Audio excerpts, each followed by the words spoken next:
عندنا الصورة النمطية المعروفة عن الذكر المغربي، الصورة النمطية المعروفة عن المرأة المغربية. هذه الصورة النمطية اللي ماخذتها المجتمعات الخليجية عن الذكر والأنثى المغربية. هذه الصورة النمطية، هذه مو يعني تعميم ولا تعني أن الكل، لكن هذه الصورة النمطية الذي يعرف بها هذا المجتمع. زي الصورة النمطية اللي ماخذتها أوروبا عن المغرب أنهم يبيعون أطفالهم ونسائهم. الصورة النمطية اللي أخذتها إسبانيا عن الذكر المغربي أنه مجرم سارق نصاب حرامي ما إلى ذلك. الصورة النمطية اللي أخذتها إيطاليا عن المغرب أنهم تجار مخدرات. الصورة النمطية اللي أخذتها فرنسا عن المغرب أنهم وسخين نجسين. الصورة النمطية هكذا هي الصورة النمطية المأخوذة عن المغرب. هذه هي المغرب ما فيها صورة نمطية عن حافظات القرآن إلا عند المغاربة. المغرب ما فيها صورة نمطية عن الرجال المغاربة أنهم رجال وشجعان وعشق العكاش إلا عند المغاربة. الصورة النمطية الجميلة عن المغرب هذه موجودة فقط عند المغاربة. لماذا ليست موجودة عند الآخرين؟ لأن المغاربة لم يستطيعوا أن يصدروا هذه الثقافة بأفعالهم. لم يستطيعوا هذه الثقافة بأفعالهم. أفعالهم كانت تعكس الصور التي يرغبون في تصديرها. والله فعلا أنا حدثت لي حادثة نفس الطريقة في الكورنيش. جاني مغربي قال لي وش حال ماخذها اللي معاك؟ يعني استغربت أنا مشيت معاه بالخط قلت له 1000 درهم. قلت له كذا قال أنا أجيب لك أرخص.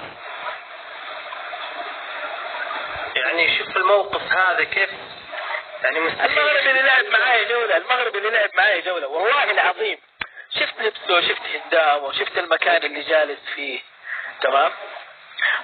كلامه وانا ادرس في مدرسة فراري هندسة ميكانيكية ما ادري ايش. فجأة يقول لي تعال المغرب في بنات. خلاص كان صدمة بالنسبة لي هذا تمام. كان صدمة بالنسبة لي المغربي هذا بالنسبة لي كان صدمة لأنه كان هيئته هيئة إنسان نظيف لكن باطنه باطن مغربي صراحة. ما حقول إنسان وصح حقول باطن مغربي. قربت من شكله. إذا كان الأخ طائر ذهب إلى المغرب وبكل صراحة أتلقاه مثلا في ميدان شرطي أو كذا هو بالذات كيقدم لك الخدمة الجنسية يقول لك راه كاين عندي العيالات من الآخر. خاصني إذا كنت يعني أجنبي أن تكون بشرط أنك أجنبي. يلا من الأخير صراحة راه عندنا التقوادات في ما مشيتي يعني على جميع السواد والمستويات. قد أنك تطيح في شي إنسانة كتشتغل في منصب عالي وتخرج معك صاحبي وتدفع عليها الفلوس وحقق ما ترغب. يعني الآن أنا لو رحت المغرب سعيد بكم ممكن يعطيني أمه؟ السعيد قد أنه يعطيك الوالدة والزوجة ديالو في نفس الحين مقابل يعني تكون كريم معاه تعطي لي شويه ديال الفلوس حوالي $100 او كذا تقضي لي شويه ديال الاكل وصافي. راه بحال الكلاب من الجوع فيهم الجوع ولاد الحرام.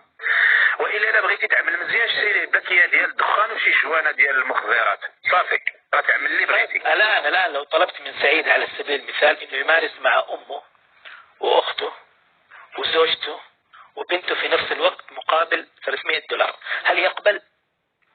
قد يقبل لانه عندنا زنا المحارم معروف. عندنا في الزريبه راه زنا المحارم واللي بغى يتاكد يدخل يوتيوب يكتب زنا المحارم في المغرب يخرج له الكوارث التي لا تعد ولا تحصى. زنا المحارم عندكم بسبب الشهوه ام زنا المحارم لاجل المال؟ دابا غنقول لك كلتا الحالتين. والحاله الثالثه اللي هي احنا معروفين علينا كنكملوا الجوانات يعني المخدرات والقرقوبي ما يسمى بالمهلوسات. وعندنا واحد الجو هو اللي خلينا يعني نوعا ما او كما نقول في اللغه العربيه الله على نسيت سميتها مكبوتين. فهمتي عليا؟ هذا الشيء اللي موجود. سؤال هل ترى للحم الخنزير اللي بدأتوا في الفترة الأخيرة تذبحونه وتأكلونه هل ترى له تأثير في ديانة مجتمعكم وفي عرف نسائكم؟ أولا لديه فتوى يقول لك ضرورة تبيح المحظورات وداك الشيء تخربيق ولكن طبقوها على اللحم لأنه اللحم لو نعده أستطيع أن أكل البصل وأكل البطاطس يغنيني على اللحم في بعض الحالات. ولكن راه لقى واحد العذر حتى يشرب الخمر وحتى يعمل الزنا وحتى ياكل اللحم الحلوف وعادي وصافي.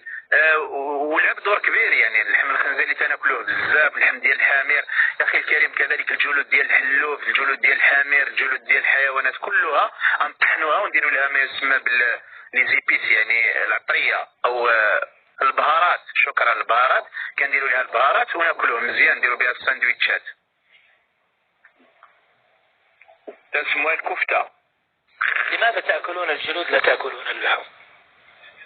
راه ما كاينش الفلوس يا صاحبي، راه الجوع فينا صاحبي. اوكي يوسف، السلام عليكم. يوسف، البلاغات ما تفيد في حساباتي. تبغى تتكلم ولا انزلك؟ البلاغات في حساباتي ما تضرب. اوكي باي باي يوسف.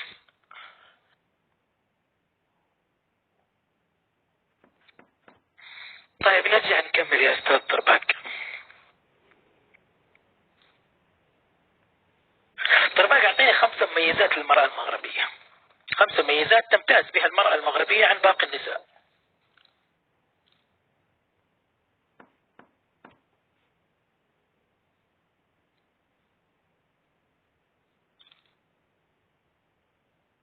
طربوقي.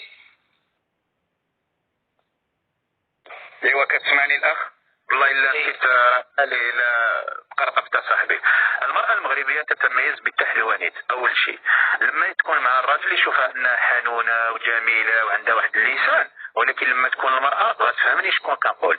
يعني الرجل تلعب له على واحد الوتر الحساس، عافاكم الله. فهمتوني يا اخوان؟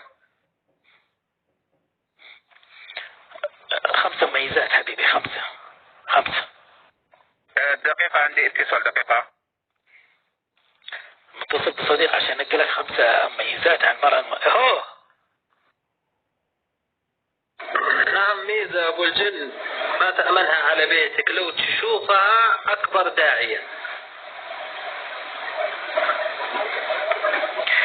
والله شوف، هذا كان متزوج داعية، هو محكم في لجان القرآن الكريم، تمام، على مستوى العالم، وعنده رخصة من وزارة شؤون الحرمين.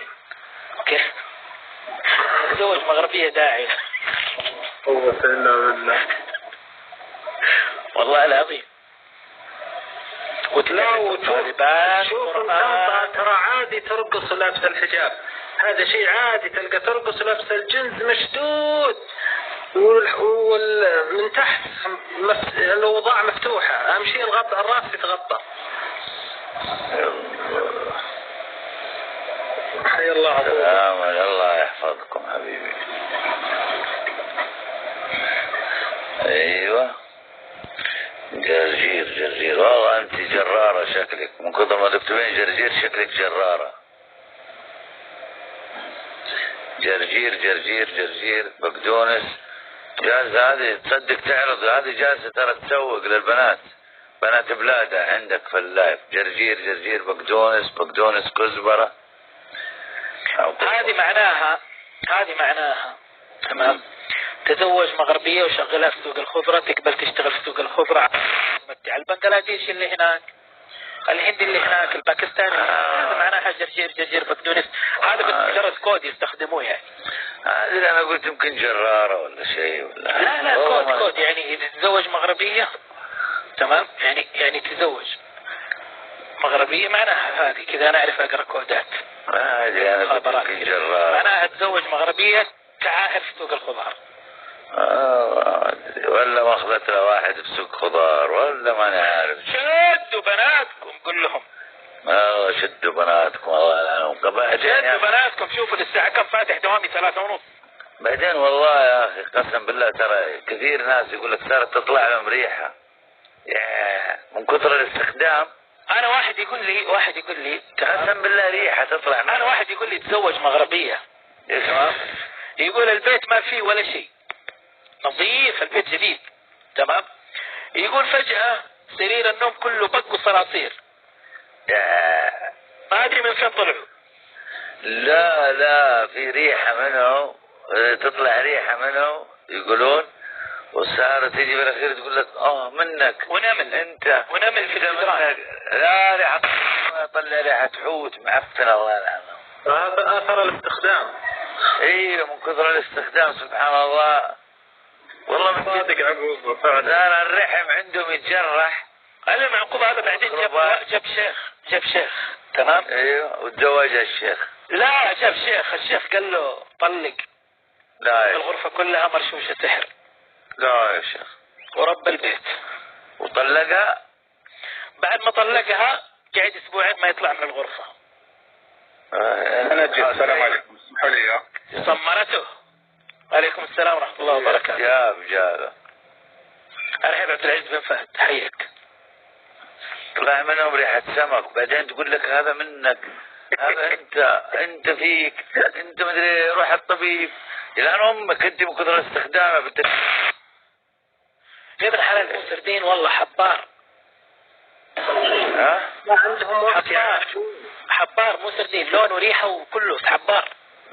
والله انا واحد لي والله انا جاء واحد يقول زي كذا، عشان كذا تشوفها دائما تحاول تبخر تبخر ترمتها بس ما في فايدة حتى بالبخور. العطر يختلط مع الريحة. اوف كيف الله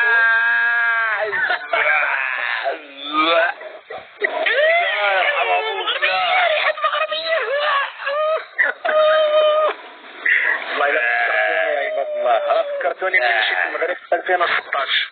اخواني عباد الله دابا غنمشي نتحيا. فكرتوني اني مشيت المغرب 2016. اعوذ بالله من الخنازه.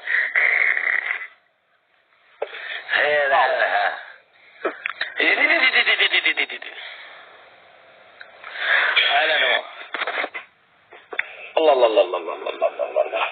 ريحه وحشه زي ما يقولوا المصريين، وحشه.